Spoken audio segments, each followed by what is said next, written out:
Good day, this is Thumbs United. We're working on a project. This is the car project.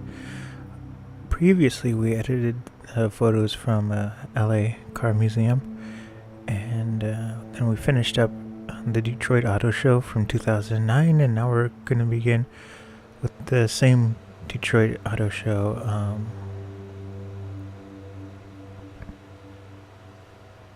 The same Detroit Auto Show from 2013.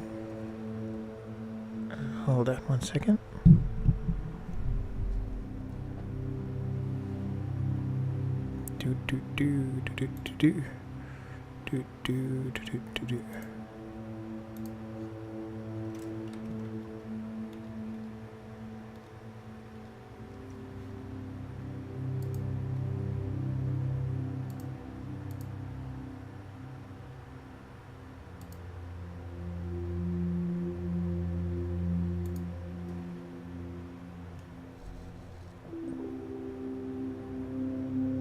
Hold on.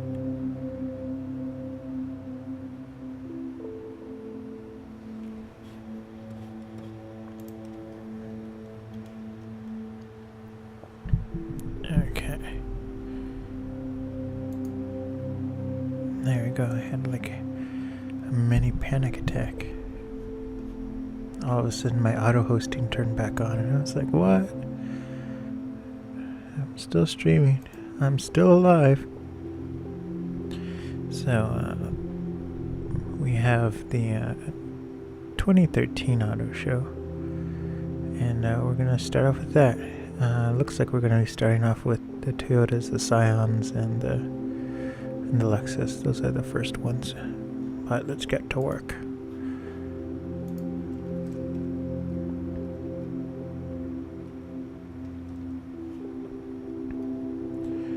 Taking a little while to load. I don't know why. There was some update in it. It got slower. It was an update from Microsoft, but not today's. Today's update was fantastic. It kept annoying me. Like, I'm gonna update every 15 minutes, and I was like, you know what? I'm just gonna get it over with before the stream. And it updated in like less than 15 minutes, which usually takes a long time. It takes like, I don't know, an hour or so. It always hits the point to where you're not sure if you should do like a hard drive recovery or a startup recovery. But no, this one was fast. So that was nice. The past couple of days have been really busy, which is why I didn't do the Mass Effect stream. I am going to stream over the weekend. So when I have free time, I'll stream Mass Effect tomorrow, Mass Effect Andromeda. It'll probably be at night.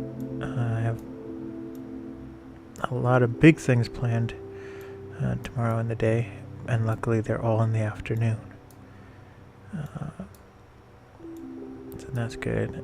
I went flying some more, and the weather report was that the winds would die down in like 3 or 4. So I went to the park and was ready to fly at 2:30, but then I waited for 3. And oh my goodness, the winds were horrendous. It was like 25, 27 mile per hour winds, which is like huge. And so I have the entire park to myself. Nobody is there.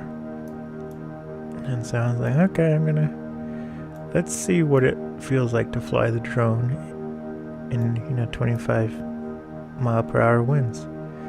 And it did really well. There was one point towards the end where it was like, okay, this wind is too much. And it was like, I was sitting down, and I felt like if I was standing up, like the wind would have knocked me over. And so I did an emergency landing, which was good. I mean, which worked out well. I didn't land where I took off. which is usually what I like to do, but I did land where I was trying to land. And there were some minor problems with the drone. Not from the landing, but the time before this I went flying. I broke one of the arms of the drone that holds the motor. And let's bring it down a little bit. And so I had to, I kind of made this brace for it, but the brace came off mid-flight. So I was like, so that's why it was so hard to control. I lost one of the motors was, because the arm fell off, the motor didn't work anymore. So I was flying a quadcopter, which has 4 motors, and only 3 of them were working. So I was like, yeah, pilot number 1. But I made modifications to make it even stronger. And so I am going to go fly tomorrow. I'm flying at 2 different places. But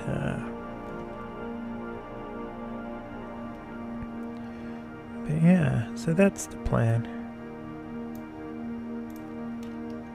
And like I said, I'm not doing it early in the morning. The weather report was so awesome. It's like 0 wind.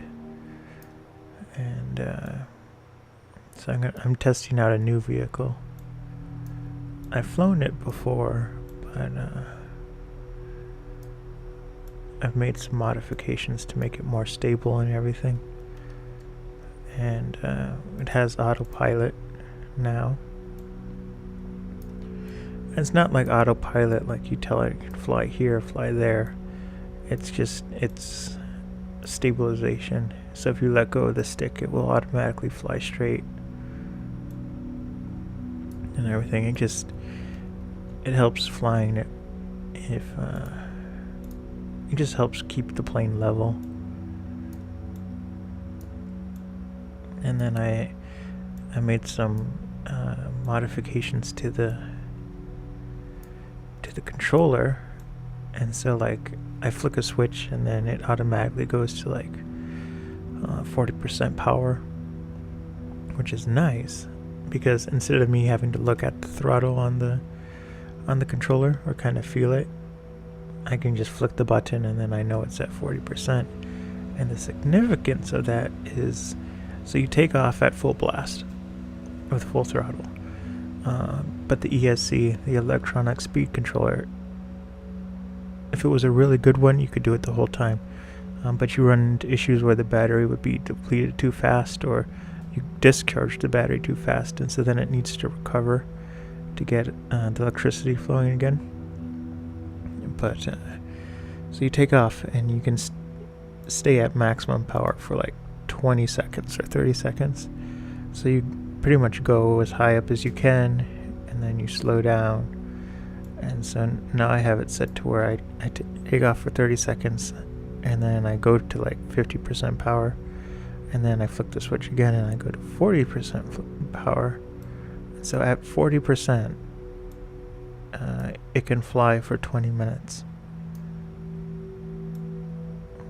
And I don't mean like 20 minutes and then it stops dead. I mean like it can fly for 30 minutes.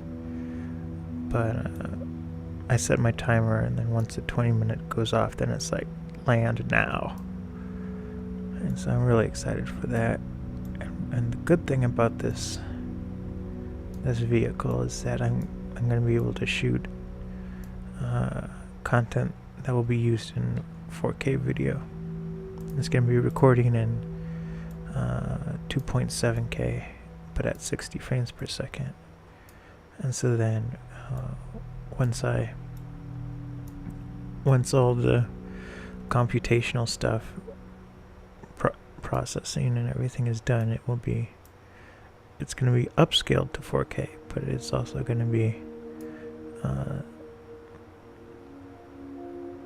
because it's filmed at a higher speed, it will be slowed down a little bit too.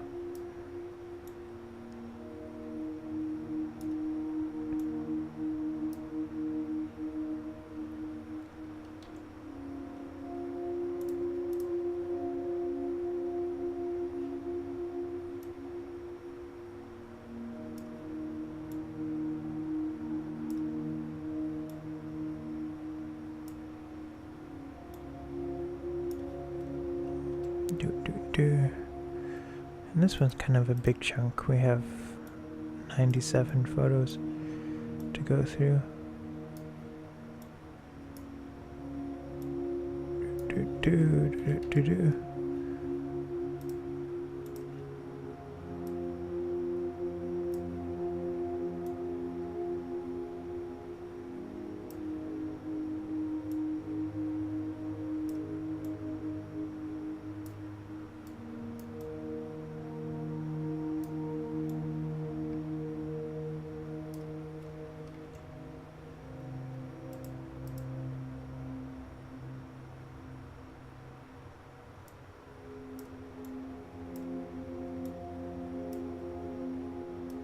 And a lot of the settings are like very similar to each other. And that's because there's kind of uniform lighting in the auto show. I mean, like each section kind of has its own different lighting scenarios, but I kind of taking all the pictures with the camera. I like fixed that in camera at the location. So a lot of them are easy to fix. You just have to fine tune them a little bit. Toyota, the FJ.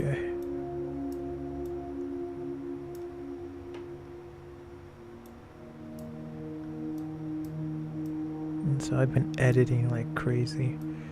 I've been editing all the video footage for Project Aerospace, and then I've been getting the material that's going to be used for the episodes. I still have to read through everything and do more research, and I'm still planning out the episodes, but a lot of the footage and everything is processed. So that's going to be the fun thing about tomorrow. I'm shooting with the airplane this time, not a quadcopter, and if it goes well, I'll have like 20 minutes of awesome footage. And it's more stable flying with the airplane than it is with a quadcopter, and it's more kinetic because with the plane you always have to move forward in order to fly, and so it's going to be a lot more like live to tape, and it's really going to be floating on air. Feel like you're floating on air because one, it's going to be shot at a higher frame rate, and then the nice thing is that the camera I have mounted is right on the tip of the nose of the plane, and so there's no cropping or anything. I don't have to crop around like the drone legs or anything, so it's going to be like full resolution. Ultra resolution, Ultra HD. It is only 2.7K, but that's better than HD.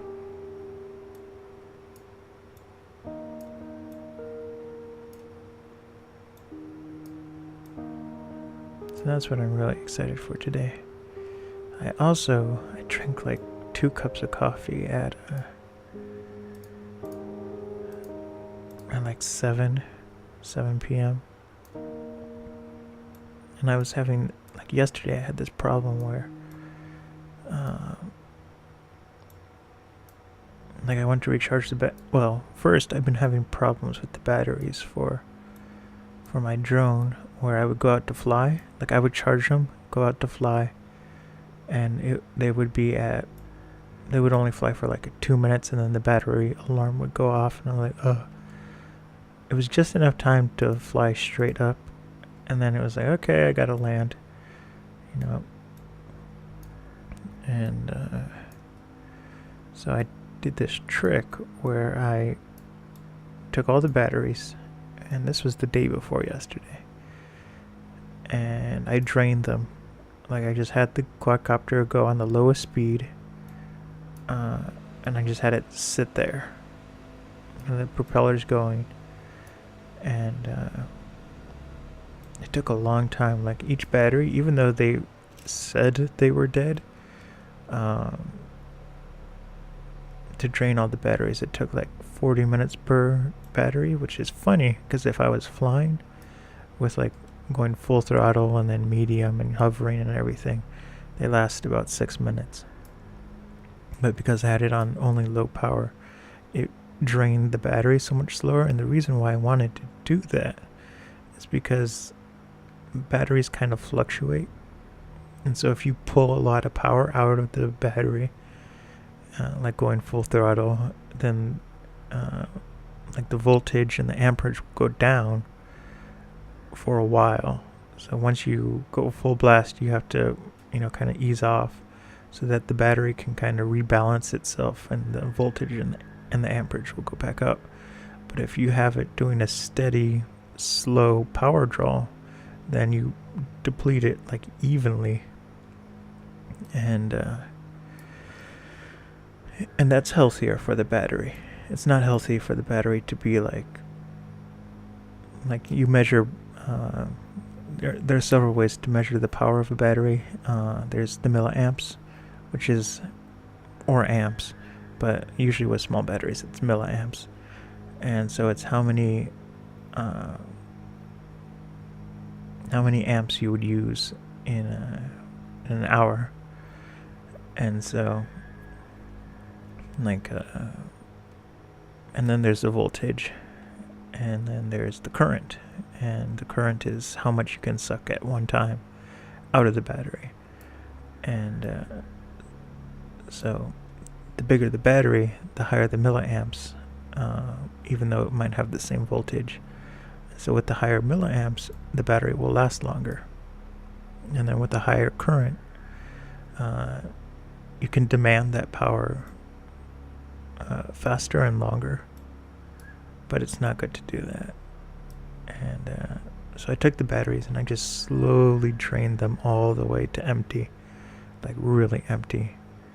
And then so then I went to charge them, and each battery took like 3 to 4 hours to charge. And so I started charging yesterday at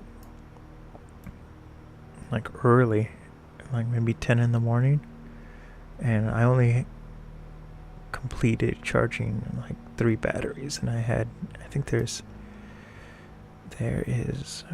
6 batteries total, and I was only able to charge 3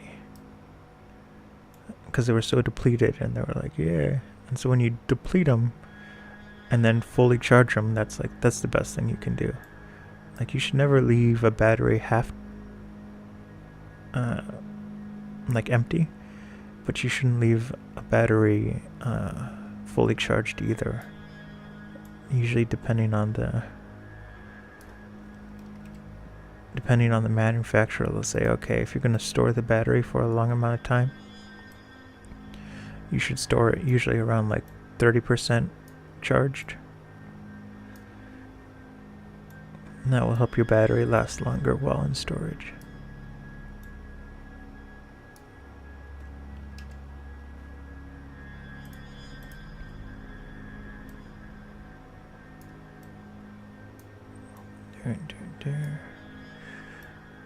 And so I'm getting ready to do more blogging as well, like actual written works. This project I'm shooting, I'm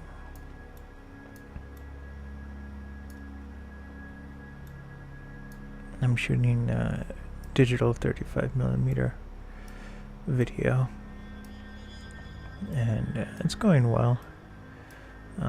Tomorrow is the last day I shoot. It's kind of like the hard cutoff. Not really hard, but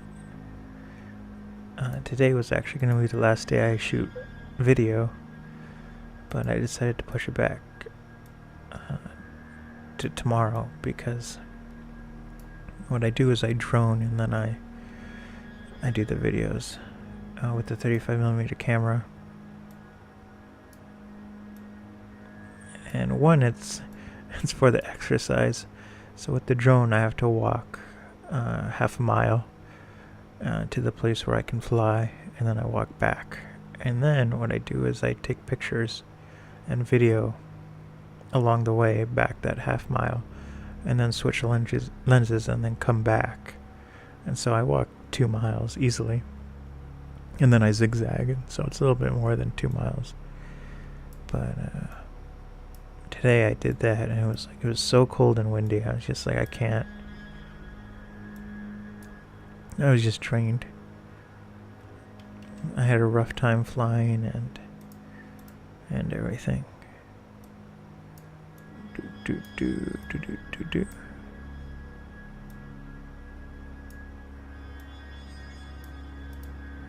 And I messed it up.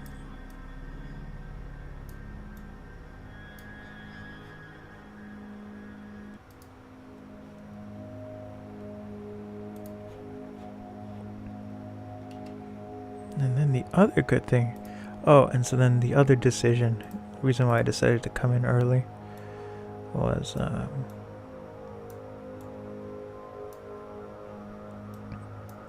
my motherboard came. I use Linux boxes to render. They're like, it's a server in quotes.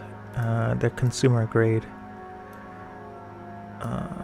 hardware that I use as a Linux box that I run Linux on, and then they do the rendering. So they do all the video editing, not editing, they do the video rendering and animation and everything. So what's nice about that is I can be doing streams like this, but then the projects that I finished editing either on stream in the past or by myself can be rendering on those computers. But I'm still free to, work on more projects while the others are getting exported. And because of the way I have it set up, it's the exports are a lot higher quality than if I did them just in Windows. But I had, and like, they're not high-end computers at all. They are mediocre. It's mediocre hardware from 2009. So there's like the Athlon 2 that I have, that's a 3-core. There's 2 Phenom 2s with 6 cores. Each one's a 6-core. And that's it. But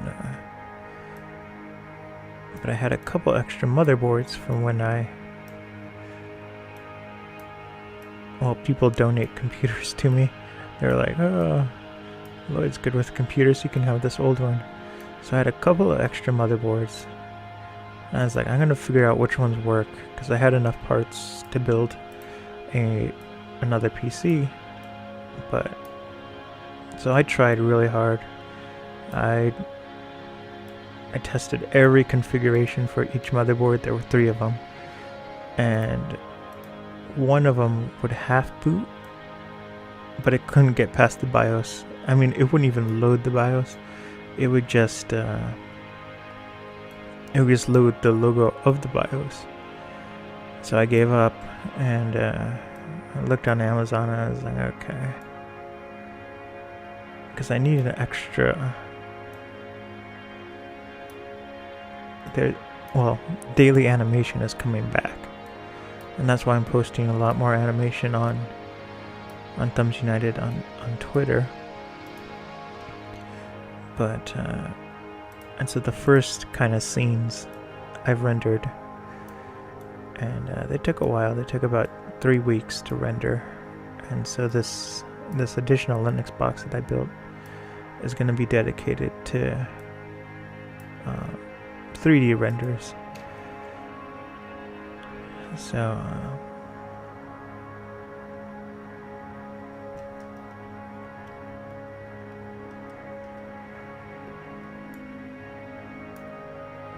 and it's like 3D characters and 3D modeled and everything. So like Pixar films kind of, but I do more like photorealistic, kind of like video game characters. So it's not, but so the first set came back, and it's about they're stereoscopic, so there's like 200 images and then each image has a left image and a right image, so there's really like 400 images, but I'm really happy with it. But so offline I've been setting up more environments like 3D landscapes, and then I'm trying this thing where I'm going to create kind of a master scene, if that makes sense. So I not only, it would kind of be like making a video game level almost, you could say, only it's not going to be optimized. So I have it where like there's this big landscape, and then I can have the camera take pictures throughout the landscape, but then that scene, that landscape, will also be the backdrop for other projects. It's all going to be in one big animation file, and then it's going to have the different human figures and then architecture and everything as well. So you'll be able to like look at the landscapes and the mountains and everything, and so that will be the first set of renders. But then it's like, oh, guess what? If you look closer in this mountain, there's like this giant cathedral, and so then it will be like renders of the cathedral in the mountains. But because it's fully fleshed out, and this is going to be in 3D as well, stereoscopic. Like you'll be able to see the mountains and the depth, way out into the distance, and then like the cathedral will be to scale. And then in addition to that, then you can go inside the cathedral and say, oh look, there are these different people, standing around in various poses and everything. And that will be in 3D as well, with the cathedral in the in the environment and outdoors. So that's what I've been working on silently. Not too hard. I've been doing just more video editing, but that is what I'm working on. It's kind of on the side burner, and it's not something I can focus a lot of time on because it takes so much time to render each scene. So I have to render the texture maps and then export those, and then I use a different program to come up with the terrain and everything, and that takes a long time to export. And so it will take like maybe 3 or 4 days of exporting.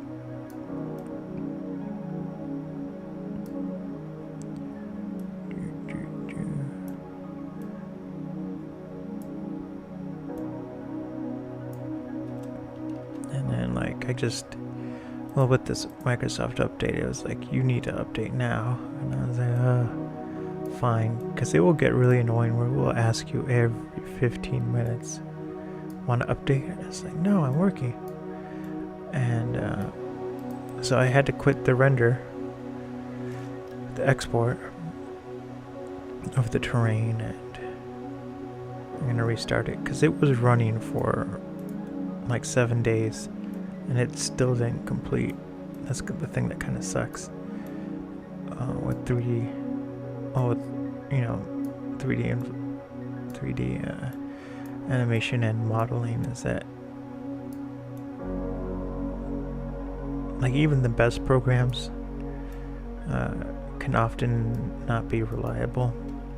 It depends entirely on how you set up your scene and everything, and sometimes the geometry is just too complex, and it's like, I don't know what you're doing or what your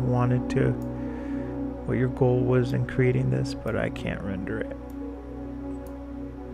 So sometimes the 3D software just gives up, but it doesn't tell you, and just sits there spinning its wheels, acting like it's working. But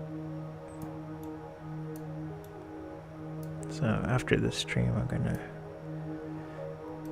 I'm going to be playing with settings and stuff.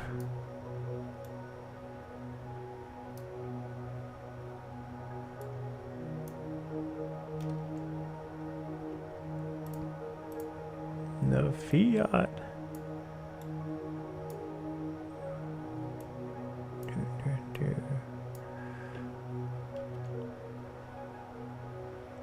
The Dodge Viper.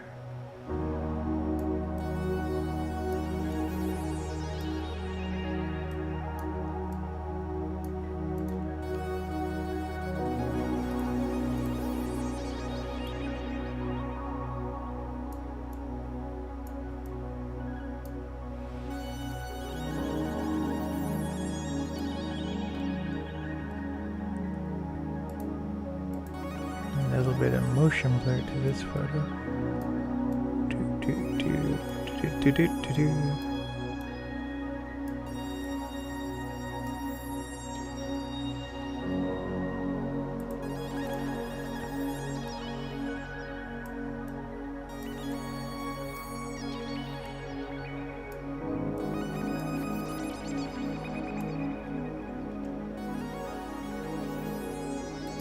I am gonna keep this photo in because I'm focused on something different than the time before.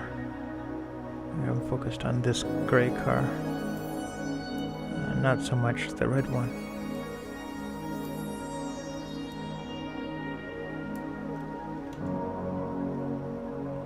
The Beetle. I was so happy when they came back with this car. And then they announced at like the end of 2018 that they're gonna stop production of the Volkswagen Beetle. And I was like, that was sad, because that was an awesome car. I mean, it still is, but Volkswagen got in trouble for lying about their emissions.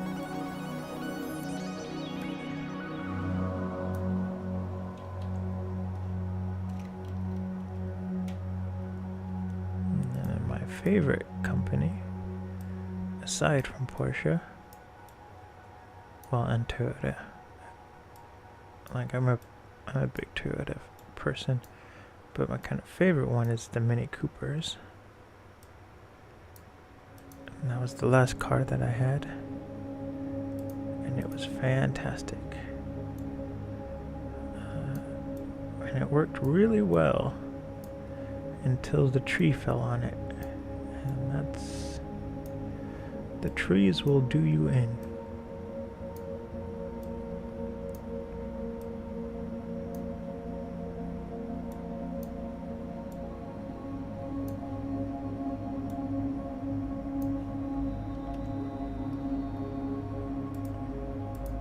This Mini is actually, it's vertical on the wall.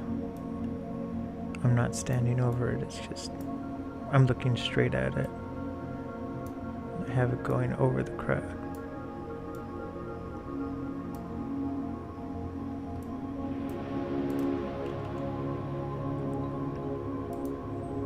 Like John Cooper works. I didn't have a Mini S or a Cooper Works. Mine was just regular Mini.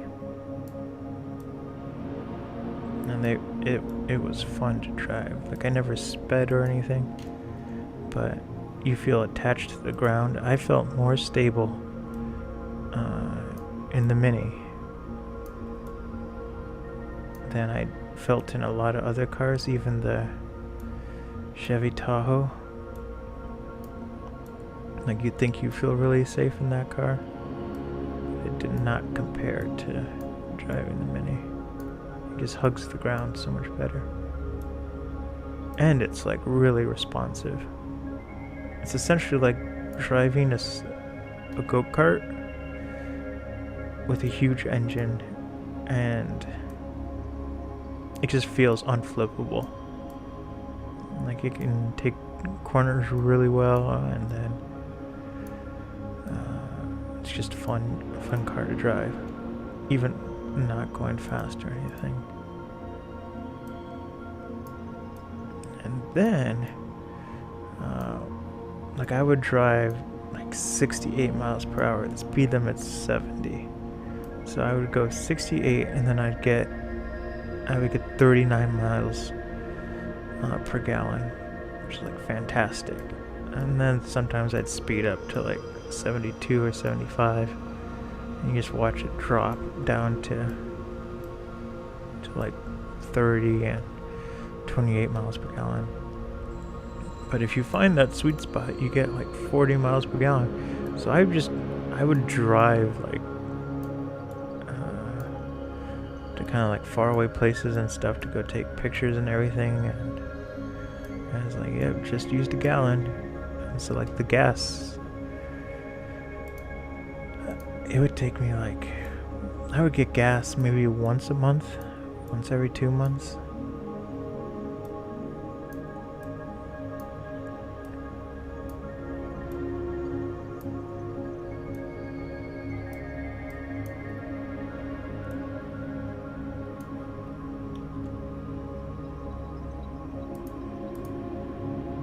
And Mini is owned by BMW.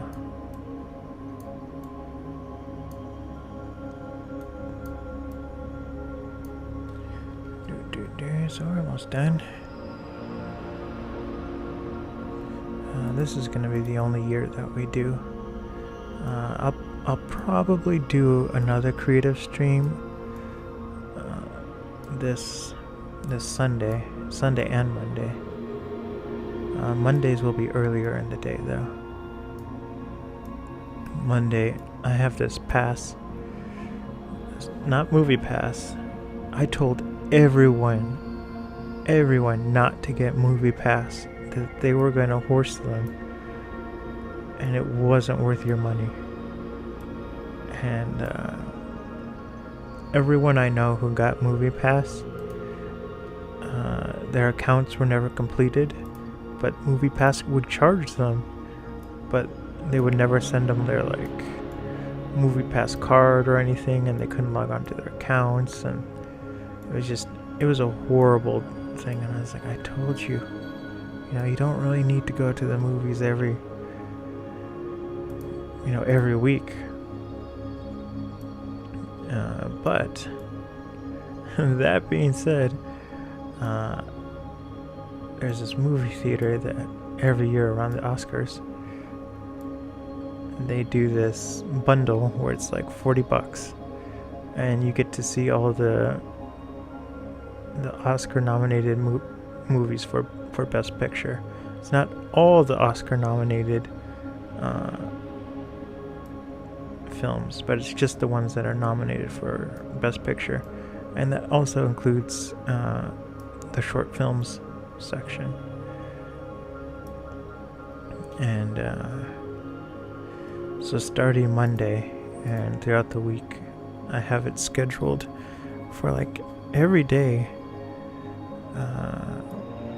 There's gonna be my mom, my grandmother, and I are gonna go to the movies and stuff. And what's nice about that is then I write the reviews, and that helps me blog even more on Footations. Oh, and going back to what I was saying, I was blogging on other stuff. I've been writing production logs and everything. So those will be slowly getting published.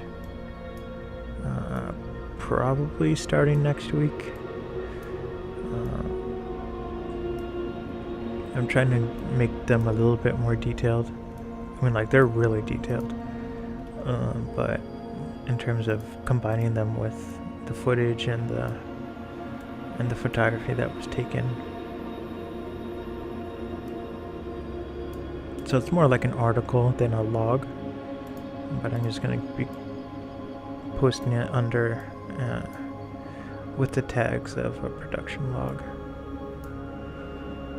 Here's the Tesla.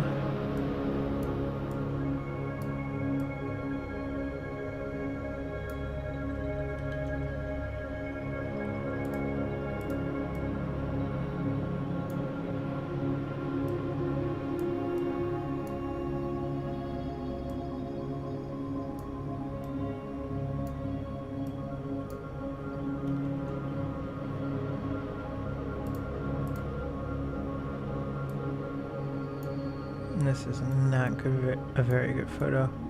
I mean, it's like fine, but it's a little shaky cam. Shaky cam.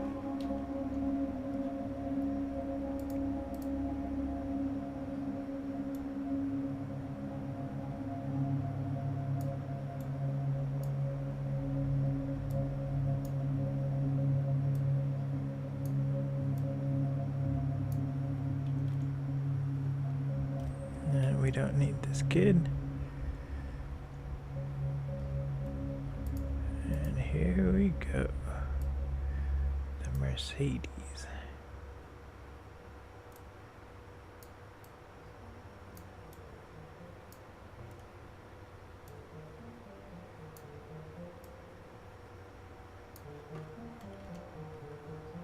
Whoa, I was complaining about the other photo. I'll keep it in because we can use it as like an in-between photo. But this one's like really shaky.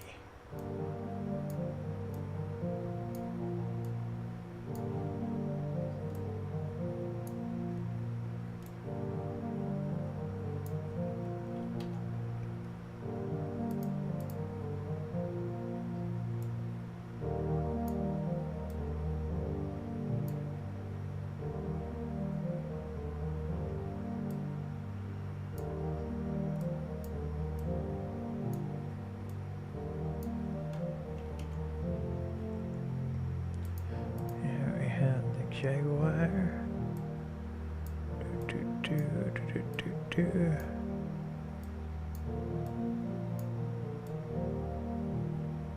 Oh man, I have to back things up.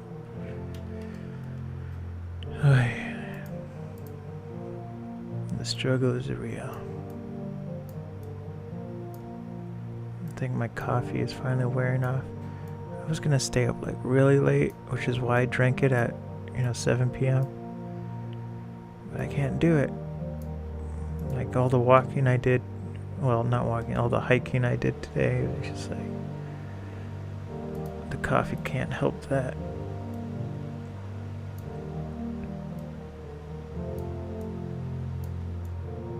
And there was a lot of packing I did before I streamed.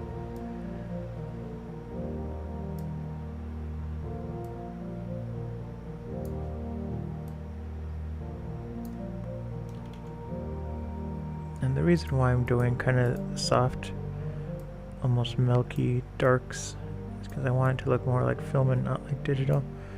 Like for the example, this one, like usually with the digital edit it would look like that and there, and then we can do this and really make it pop. But that's like, and it's really crisp and everything, but if you look closer, there's like a lot of noise and everything, and grain, which is another word for noise.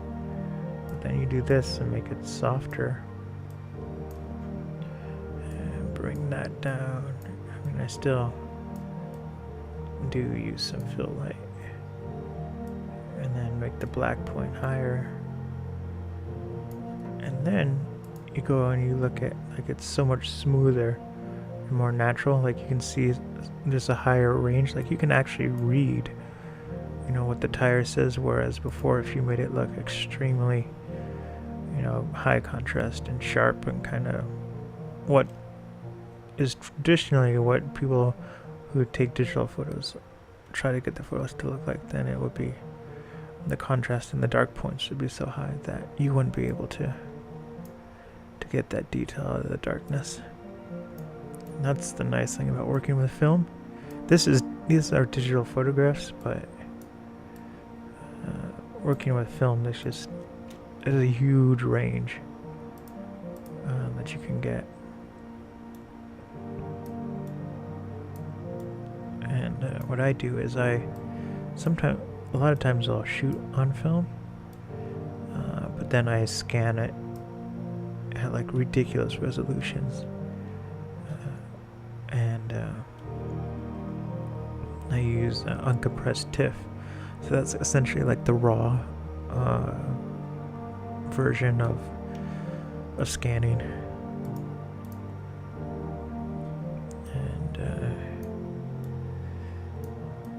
yeah, so that's how I'm able to get such high quality kind of edits for film, because it's like the best of both worlds.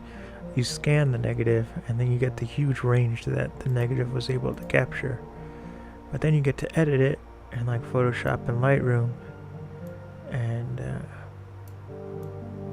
you can really perfect it easier and more reliably than if you were editing in the darkroom.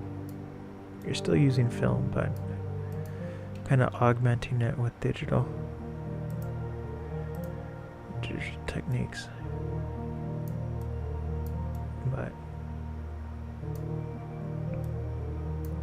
like if I'm shooting on film, it's for a project I really care about, and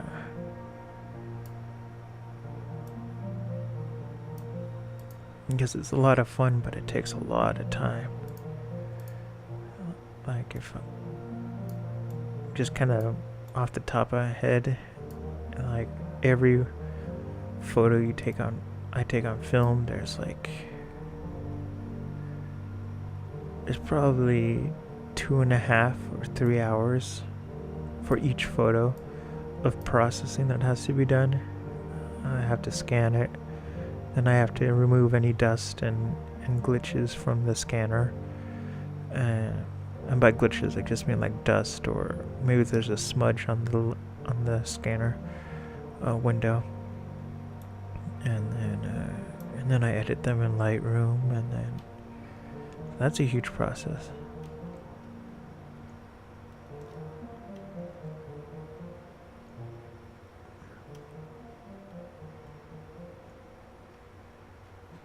I'm actually gonna make this a little darker. There we go. There's Batman. The Bat. You know, it's tough being Batman, because like once you see it, I'm gonna spoil Batman, but like all the villains in like the Batman universe essentially just want Batman's attention. They're like, hey Batman, we know you don't like this, so we're gonna do it 1,000 times so we get your attention.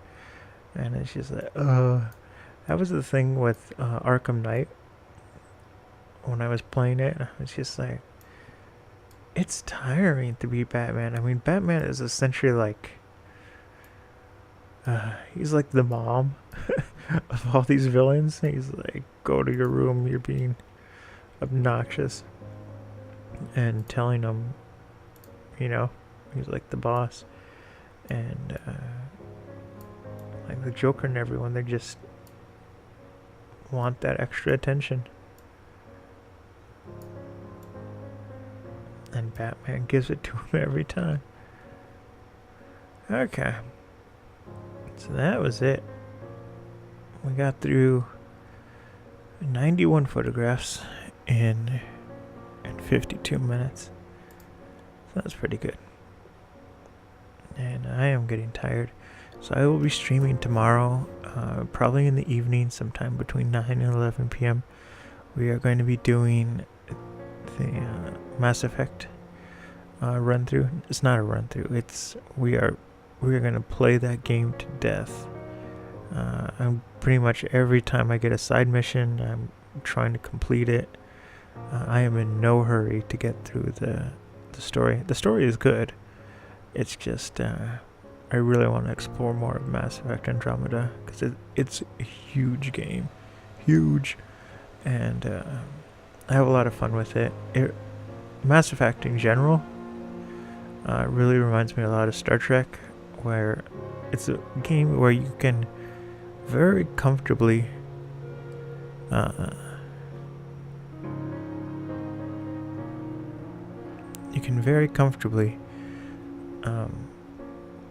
go through 40 minutes or so, and like that's it. It's like watching an episode of a TV show. It's like, okay, this mission will take me 40 minutes, or I'll do 2 and it'll take me, 50 minutes. And so there's definitely a comfortable amount of time where you can just say, okay, I'm going to do this chunk, this chunk and that chunk, and it's very well spaced and timed and everything. So I want to thank everyone for coming out, and I will see everyone tomorrow for Mass Effect. Bye bye.